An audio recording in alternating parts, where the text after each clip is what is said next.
हमारे लोग अगर महीने में एक बार पंडित जी को घर ना बुला के कुछ दे दें तो उनको लगता है कि लग रहा कुछ सही नहीं चल रहा है, तो महीने में एक बार जरूर बुला लेते हैं। और बाकी तो आजकल टीवी है, तो हर घर में ऐसे घुसे पड़े हैं, बुलाने की भी जरूरत नहीं है। आजकल टीवी वालों को कोई खबर दिखाए ना दिखाए, मगर बागेश्वर धाम का बाबा चमत्कार करता है कि नहीं करता है इसकी खबर जरूर दिखाते हैं। सबको पता है। हाँ, इस पर डिबेट करवाते हैं।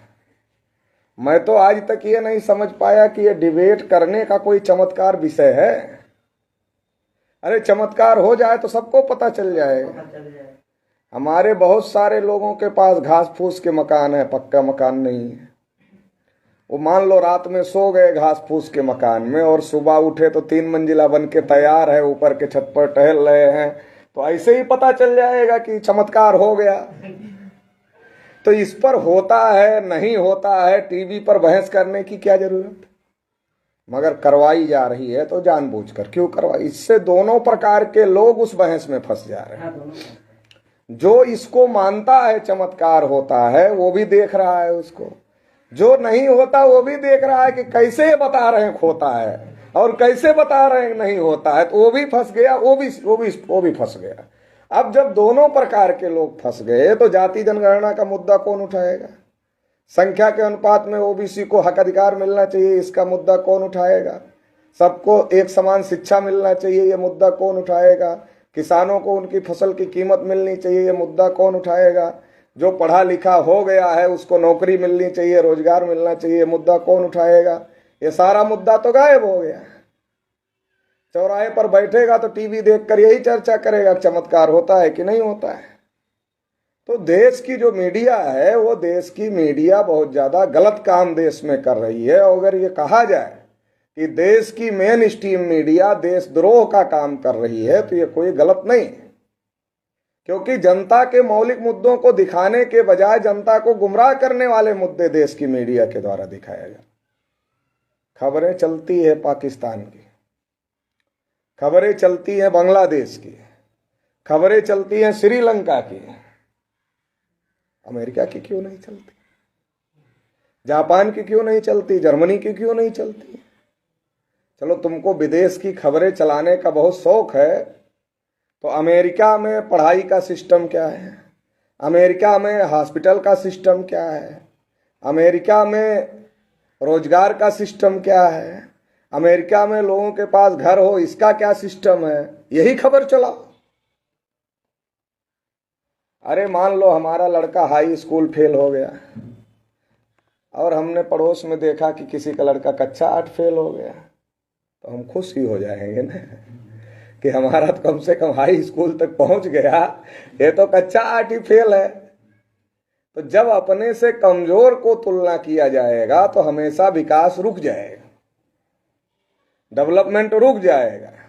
वहीं पड़ोस में कोई डॉक्टर हो गया हो उसकी तुलना करें तो हम टेंशन में आ जाएंगे, देखो हमारा लड़का हाई स्कूल फेल हो गया, ये डॉक्टर हो गया, यार इसको ठीक करो, इसको पढ़ाओ, कैसे वो डॉक्टर हो गया, इसको भी डॉक्टर बनाना, उसी रास्ते पर ले चलना है, तो विकास होगा।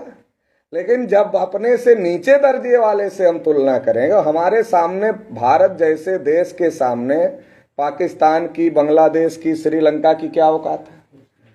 कोई औकात नहीं। लेकिन इस प्रकार से खबरें दिखाई जाती हैं कि आप खुश रहो, आप ये मान लो कि मोदी जी हैं तो हमको बचा लिए हैं, नहीं तो पाकिस्तान जैसे डूब रहा है, बांग्लादेश जैसे बंगाल की खाड़ी में जा रहा है, श्रीलंका जैसे समुद्र में डूब रहा है, वैसे भारत भी डूब जाता है। तो आप खुश रहो कि मोदी जी हैं तो कम से कम 5 किलो राशन दे रहे हैं, बचे हुए हैं, हम लोग जिंदा हैं, नहीं तो चले जाते हैं। तो ये जो साइकी बनाने का काम मीडिया के द्वारा किया जा रहा है, ये जो मनोविज्ञान बनाने का काम लोगों के द्वारा किया जा रहा है, जो सोच मानसिकता बनाने का काम मीडिया के द्वारा किया जा रहा है, ये बहुत गलत है और बहुत खतरनाक है। इस प्रकार की सोच क्यों बनाई जा रही है कि आप सरकार से सवाल ना पूछो,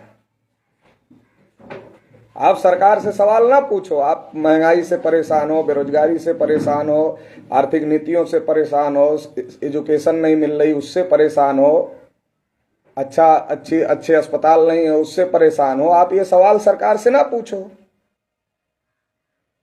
आप इस बात में खुश रहो कि पाकिस्तान में लोग भूख से मर रहे हैं, हम तो ठीक ही हैं, हम तो ठीक ही हैं। तो ये हम तो ठीक ही हैं, ये आपके दिमाग में घुसा रहना चाहिए।